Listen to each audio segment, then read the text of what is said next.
Fondée en 1980, la pisciculture Denis Fournier de Frampton offre les services de pêche sportive et d'ensemencement.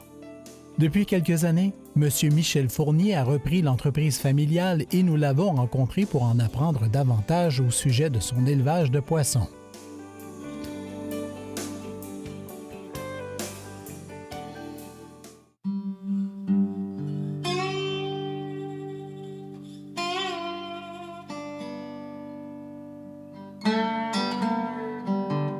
On est situé à Frampton. Ici, la pisciculture date de 1980. J'ai fait l'acquisition d'une pisciculture aussi à Saint-Paul-de-Montmagny, dans la région de Montmagny, en 2012, mais c'est une pisciculture qui existait déjà. Et puis là, actuellement, on fait fonctionner deux piscicultures avec des élevages qui sont destinés principalement à la truite d'ensemencement. Et puis, on fait aussi, on offre le service aussi de la pêche en étang aux deux piscicultures. Depuis 2000, la production de poissons par aquaculture est restée quand même stable. Il y a même des déclins avant ça à cause des problèmes environnementaux vécus par les producteurs. Mais en termes de production de poissons pour l'ensemencement et pour supporter la pêche récréative, avec la pandémie, on avait vu une augmentation de l'intérêt de la pêche de façon générale et de façon très importante. Il y avait même une crise de manque de poissons à l'époque parce que tout était un peu difficile à remplir les commandes. Vous vous souvenez que c'était en mars que ça a frappé, mais normalement, les ensemencements commencent au mois d'avril, mai. Alors, il y avait beaucoup d'inconnus à l'époque. Mais le fait d'être obligé de rester à la maison, les gens cherchaient des activités dehors. Alors, beaucoup plus de demandes de pêche récréative. Alors, ça nécessitait de facto les livraisons de poissons, puis par le fait même, un manque de poissons pour la pêche récréative.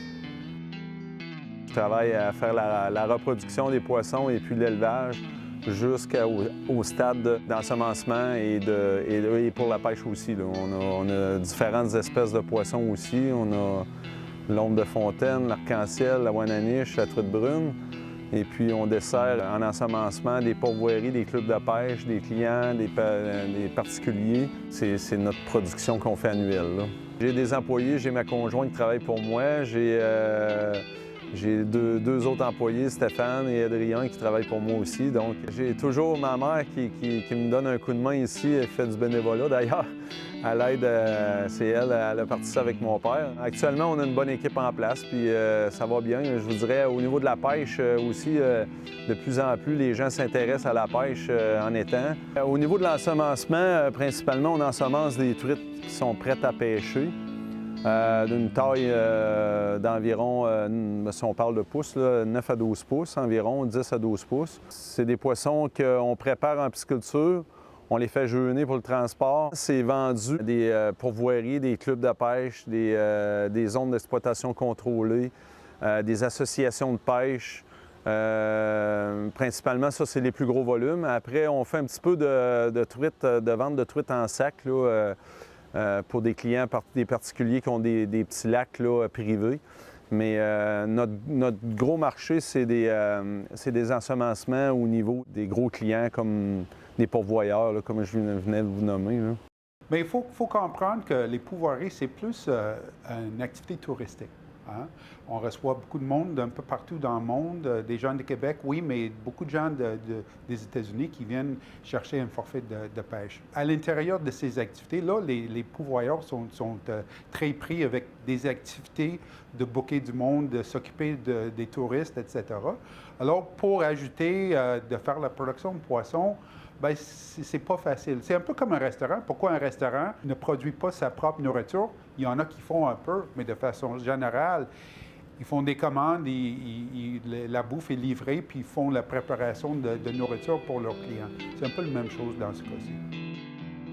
Il y a l'aquaculture terrestre, il y a l'aquaculture marin. Là. Fait que là, nous autres, on fait de l'aquaculture terrestre là, avec des étangs extérieurs. Quand on travaille avec des bâtiments, avec des étangs, avec des bâtiments ou des bassins intérieurs, bien, ça nous permet d'avoir une meilleure croissance aussi de nos poissons. surtout dans la période hivernale. Puis ça élimine aussi beaucoup la prédation, soit par les oiseaux, les visons, les loutres et autres, là. Il y a toutes sortes de façons de faire la production en milieu terrestre.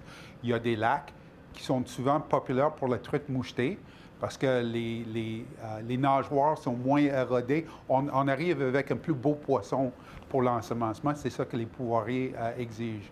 Alors, pour certaines autres espèces, on peut avoir des raceways, des auges d'alvinage en béton, des cages ou ça peut être aussi des bassins en ciment aussi ronds, dépendamment le type le site donné. La production marine, c'est vraiment la production d'organismes aquatiques en eau salée. Et en milieu terrestre, c'est plutôt le poisson en eau douce au Québec. À chaque jour, on fait une tournée. Puis, on fait des tournées idéalement plus qu'une fois par jour. Puis, on vient voir les avelins, que c'est des œufs qui ont éclos qu'on a achetés en début août. Puis, on éclos jusqu'à 3 semaines plus tard. Donc, ils sont rendus des stades d'avelins à peu près une pouce et une plus. Donc, chaque jour, il faut venir voir s'il y a des morts. Il faut enlever les morts. Puis, pour assurer une qualité d'eau.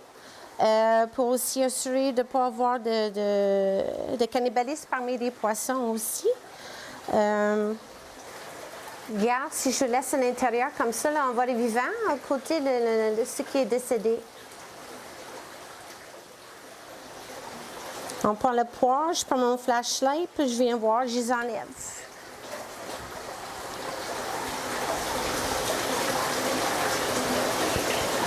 Ici, bien, dans le fond, on fait presque toute notre reproduction. On fait la reproduction des géniteurs, on récolte les œufs, on fait l'incubation et puis après ça, on fait l'engraissement jusqu'à un niveau où le poisson est prêt à être ensemencé ou à être vendu ou pêché, là.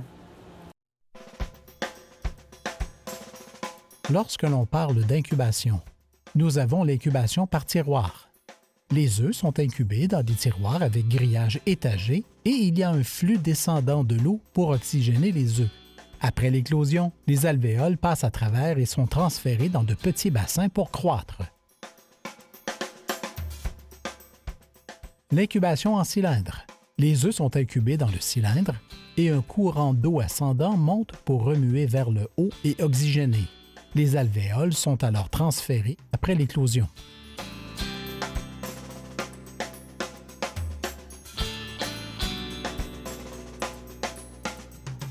Les tiroirs sont très populaires parce que ça ne prend pas beaucoup de place de plancher. C'est très efficace parce qu'on a plusieurs tiroirs sur le même appareil, mais ça prend beaucoup plus d'entretien. C'est-à-dire que la pisciculture est obligée d'aller chercher chaque quelques jours des œufs morts dans les tiroirs. Alors, dans les cylindres, il y a un genre de upwelling de l'eau à l'intérieur des cylindres qui fait en sorte que les œufs morts tendent à flotter vers la surface, puis on peut les siphonner de façon plus facile. L'incubation, ça dépend de la température de l'eau auquel on incube. Normalement, moi ici, l'incubation, c'est aux alentours de 65 à 70 jours d'incubation avant l'éclosion. Eux, ils ont à peu près peut-être 3 mois en âge. Donc, pour chaque stage de croissance, il y a des moulées appropriées associées. Puis par la suite, qui ont 2 à 4 pouces, on les transfère dans les bassins extérieurs dehors. Puis comme mentionné, il faut nourrir plusieurs fois par jour parce qu'on ne peut pas envoyer des grosses quantités de moulées à la fois. Parce que ça va faire le gaspillage, puis en plus, ça va causer de la turbidité dans l'eau, puis ça va causer des problèmes au niveau des branchies pour les poissons. Il faut respecter les quantités pour les densités aussi pour assurer qu'il n'y aura pas une surpopulation, puis le cannibalisme aussi dans les bassins ici. Là, c'est assez parce que là, ils commencent à arrêter d'en manger. Bien, ici, on a une production de tacons de Wananiche. Cette production-là, c'est à partir de géniteurs sauvages. Dans la région de Bécomo, exactement sur la rivière Loumarin. On a un projet avec le cégep de Bécomo justement pour faire la reproduction de la Wananiche et puis éventuellement réensemencer des plans d'eau sur la Côte-Nord en collaboration avec différents intervenants. Et puis ça, c'est assez rare comme poisson. C'est du saumon d'eau douce, finalement, la Wananiche.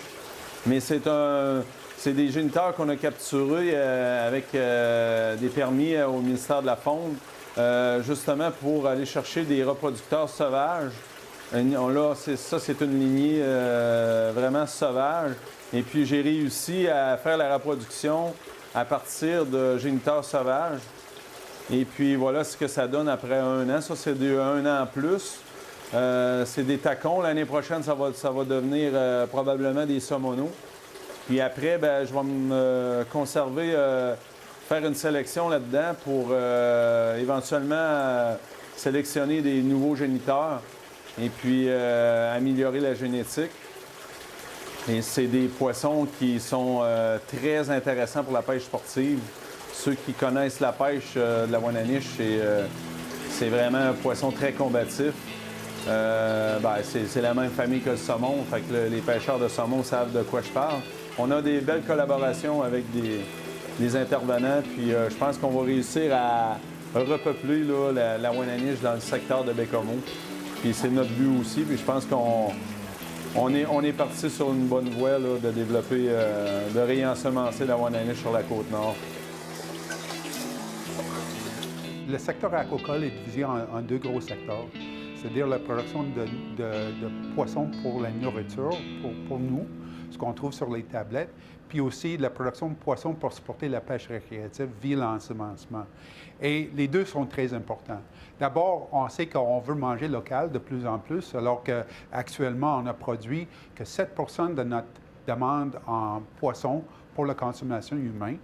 Mais la production aussi de poissons dans les régions pour supporter l'ensemencement est très important parce qu'il y a un effet multiplicateur très important. C'est-à-dire que oui, les pisciculteurs vendent les poissons aux pourvoiries et aux ZEC, mais l'impact de tourisme au Québec est très important. Alors, oui, et aussi, ces argents-là se trouvent en région. Alors, ce n'est pas dans les grandes villes où se trouvent ces touristes-là, mais plutôt en région. Alors, oui, c'est très important pour le développement régional. Dans un, il faut connaître le secteur, il faut avoir des qualifications pour opérer une pisciculture, là.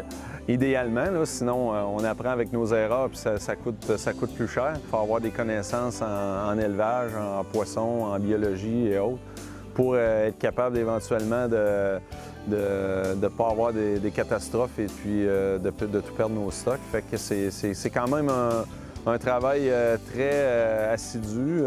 La pisciculture au Québec est très importante là, parce qu'il y a de la place pour la relève, il y a de la place pour des nouveaux producteurs. Donc, moi, j'invite tous ceux qui sont intéressés à pouvoir démarrer des nouvelles piscicultures. Je vous invite à le faire parce que actuellement, il y a beaucoup plus de demandes que d'offres. Donc, il faut s'assurer d'avoir une continuité, une pérennité dans ce secteur-là aussi, là. Toutes les étapes en pisciculture nécessitent un travail rigoureux sur une longue période de croissance. La pisciculture permet non seulement d'accroître les poissons pour la pêche sportive, mais également pour notre consommation alimentaire.